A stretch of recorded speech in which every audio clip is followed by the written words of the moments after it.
morning, YouTube. So it is Monday morning now.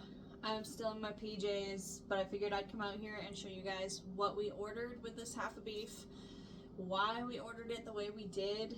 We have some unusual cuts, and hopefully that'll kind of give you an idea of the unusual cuts that you can request from your butcher and what we're going to use these things for. So it's important to note that I am making this video in March.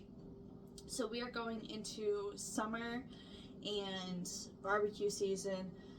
We're going to start using our smoker probably every weekend. So that has a lot to do with the type of cuts that we ordered versus if we order a half a beef in the fall going into winter, it might look a little different. Now this half a beef did come out of our own cattle. We raise Hereford Angus cattle. We will not have a half a beef ready or a whole beef ready for ourselves again for a while because we only kept 2 cows out of the big herd. So we've still got to work on making calves so that we can grow them for meat. So the next time we order, we'll probably order straight from our butcher. They have great prices and it includes butchering because they do it right there. But we'll talk about that when we get there. For now, let's chat about the different cuts that we ordered and why we ordered them. So I do always get things like stew meat and soup bones back. I love soup bones. Now both of these things will probably sit in the freezer until fall, or unless I need to make some canned beef, which is what I use the soup bones for. But these will be kind of a wintertime thing. I did not order that much stew meat this time because I did some other stuff with those cuts that I'll show you. I just had like 5 or 6 packages just in case. I feel like I want to make a beef stew. I might make one next week. We're going back into cold weather for a week or so, so I might use that. But soup bones, don't skip out on those babies. And I have a blog that I can link below that kind of goes over with you everything that I do with the soup bones. Something new that I ordered this time that I usually say no to and I just have it go into ground is actually cube steak. And that's kind of what it looks like. And I was going to just say no to this again, but then I got to thinking, I've always wanted to make homemade Salisbury steak, and I feel like cube steak would be like the best cut for that. It's super tender. You can kind of see it kind of looks like the stuff they use for like store-bought Salisbury steak. So I did order that in, and we're going to try making that dish probably right off soon here because that's kind of like a winter dish too. We'll probably do it with some mashed potatoes or egg noodles. Now this product I was really excited for. It looks so good and I'm so excited to have this this summer for sandwiches and stir fries with our fresh garden vegetables. But we got 30 pounds, I think, 20 or 30 pounds of shaved steak. I just opted for a lot of the roasts that we would typically use a lot in the wintertime. Instead of having those sit in the freezer all summer, not doing much of anything, I got a lot of them in shaved steak.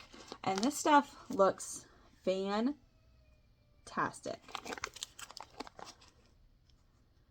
I'm really excited about using this and having this on hand.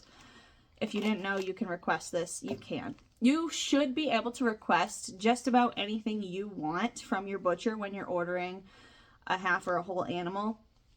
A good butcher will know what you're talking about and will, for the most part, make it happen. So we did get our typical steaks, our chuck steaks, our sirloins, our T-bones. But one of the things that we do differently here, regardless of time of year, is we actually don't get our ribeye steaks in ribeye form. Okay, so what we do is we order the prime rib roasts, right? That thing that's super hard to find unless it's Christmas time in the grocery store, and then it's super expensive. So that's what we get every time. And we just cooked one last night actually. Paul, this is like just his favorite thing in the world. So this is what we get. Look at that nice fat on the back of that. Awesome. So they look really good. We got 4 or 5 cut up in random size packages like this. And then we have a 20-pound one in there because Paul wanted one whole so that he can take it out, slightly thaw it, cut it exactly how he wants. Once we go through all these ones, and then repackage it and put it back in the freezer. That thing is ginormous. So we do have a whole one. I can actually, you know what, I'll take it out. I wasn't gonna, but I'll take it out so you guys can see it. So bless our butcher for tolerating us and our requests and our weird cuts. This thing is huge. It is 19.32 pounds. So this is the whole prime rib roast out of one of the cows we brought home. It's huge. So this will be, like I said, we'll take it out and cut it however we want. Maybe it might sit in the freezer until almost this upcoming Christmas, and then once we know how many people are coming over, we can cut it to the size we want. We're not sure yet what we'll do with it, but it is gorgeous, and it is just an awesome piece of meat to have just hanging out in your freezer.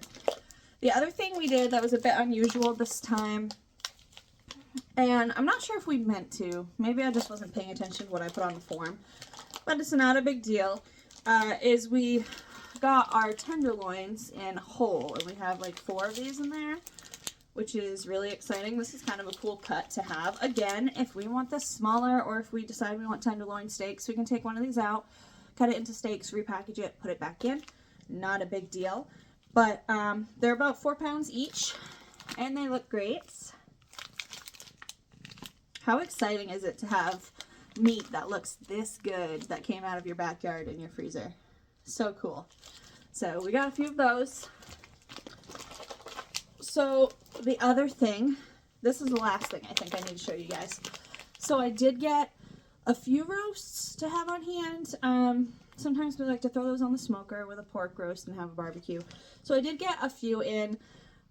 We got all of our organs, all of our marrow bones, of course, all of the suet, which is after it's rendered down, you would call it tallow.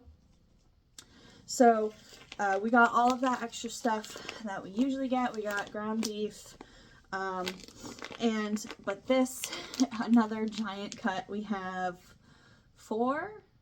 three of these in here, and this is the smallest one, by the way.